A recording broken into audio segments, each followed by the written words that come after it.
எல்லோரையும் போல ஒரு குத்துப்பாட்டு இருக்க வேண்டும், நெருக்கமான காதல் காட்சியில் இருக்க வேண்டும், கவர்ச்சிகரமான காட்சிகள் அமைய வேண்டும், அதுதான் வியாபார உத்தி என்று ஒரு வரையறையை வைத்துக்கொண்டு ஸ்கிரிப்ட் எழுதுகிற நிலை இருக்கிறது.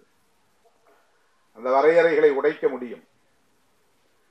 கதாநாயகன்களின் மூலம் நம்பிக்கையை மக்களிடத்திலே விதைக்க முடியும்.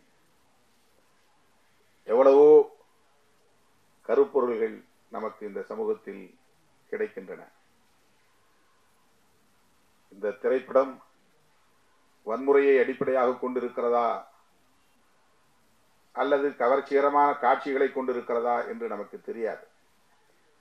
ஆனால் பொதுவாக இப்படி ஒரு பார்வை இருப்பதை நாம் பார்க்கிறோம். நான் பார்க்கிற எல்லா படங்கள்லையும் குறைஞ்சது 3 சண்டை இருக்கு, 4 சண்டை இருக்கு. அதுல கடுமையான இரத்த வெறி கொண்ட வன்முறைகள் இருக்கின்றன. அதை பார்க்க பார்க்க பார்க்க வன்முறை என்பது இயல்பானது என்று ஒரு உளவியல் இங்கே கட்டமைக்கப்படுகிறது. வன்முறையை கண்டு ஐயோ இது பாவம், இது தவறு, இது அநீதி, இப்படி செய்யலாமா என்று பதறுகிற உள்ளம் போய் இதுவெல்லாம் இயல்பானது, இதுவெல்லாம் நடக்கும், இவையெல்லாம் நடக்கத்தான் வேண்டும் என்று ஒரு பொது உளவியலை இத்தகைய காட்சிகள் கட்டமைக்கின்றன. வன்முறையின் மீது ஒரு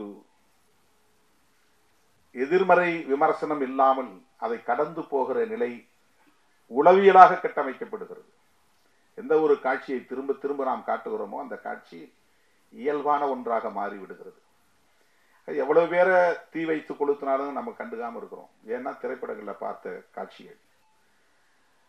பெண்களை நிர்வாணப்படுத்தி பெட்ரோல் ஊற்றி கொளுத்தினாலும் நாம் அப்படியே அதை வெறும் காட்சியாக பார்த்து கொண்டு சாப்பிட்டு கொண்டிருக்கிறோம், அரட்டை அடித்துக் கொண்டிருக்கிறோம். நம் மனம் பதறுவதில்லை. இவையெல்லாம் வாழ்க்கையில் நடக்கிறது. கொடூரமான படுகொலைகள் நடக்கின்றன. மேலவளவிலே 7 பேரை வெட்டி படுகொலை செய்கிறார்கள் பட்டப்பகலில். தமிழ்நாடு அமைதியாக இருந்தது. திண்ணியம் என்கிற இடத்திலே ஒருவன் கொடுத்த பணத்தை திருப்பி கேட்டான் என்பதற்காக அவனை கட்டி வைத்து உதைத்து அவன் வாயிலே மலத்தை திணித்தார்கள். நாடு அமைதியாக இருந்தது. 2002ஆம் ஆண்டு நான் வன்னிக்கு போயிருந்த போது அண்ணன் பிரபாகரன் அவர்கள் போனவுடன் என்னிடத்தில் கேட்ட கேள்வி இதுதான். திண்ணியத்தில் ஒருவன் வாயில் மலத்தை திணித்தானே, என்ன கொடுமை, 3 நாள் நான் உறங்கவே இல்லை. இதையெல்லாம் எப்படி உங்கள் மாநிலத்து தலைவர்கள் சகித்து கொண்டு அமைதியாக இருக்கிறார்கள்? வாயிலே மலத்தை திணித்தவன் இன்னும் உயிரோடு இருக்கிறானா என்று கேட்டார். ஒரு அநீதி நடக்கிற போது ஒருவன் உள்ளம் கொதிக்கிறது என்றால் அவன்தான் புரட்சியாளன். எந்த ஊர்ல நடக்குது, எங்க ஊர்ல நடக்குதா அப்படின்னு பார்த்து கொதிப்படைகிறவன் இல்லை. எங்க சாதிக்கு நடக்குதான்னு பார்த்து கொதிப்படைகிறது கொதிப்பல்ல, புரட்சி அல்ல. எங்கோ ஒரு இடத்தில் அநீதி நடக்கிறது என்றால் இந்த அநீதி நடப்பது கொடுமை என்று பதறுகிற அந்த உள்ளம், அதுதான் புரட்சிகர உள்ளம். அப்படி பதற முடியாமல் ஆக்குவது எது என்றால் திரைப்படங்களில் காட்டுகிற இத்தகைய காட்சிகள் தான். ட்ரெண்ட ஃப்ரெண்ட் ஆக்கிக்கோங்க. தந்தி டிவியின் சப்ஸ்கிரைபர்ஸ் அண்ட் ஃபாலோவர்ஸ் குடும்பத்துல நீங்களும் இணையுங்க.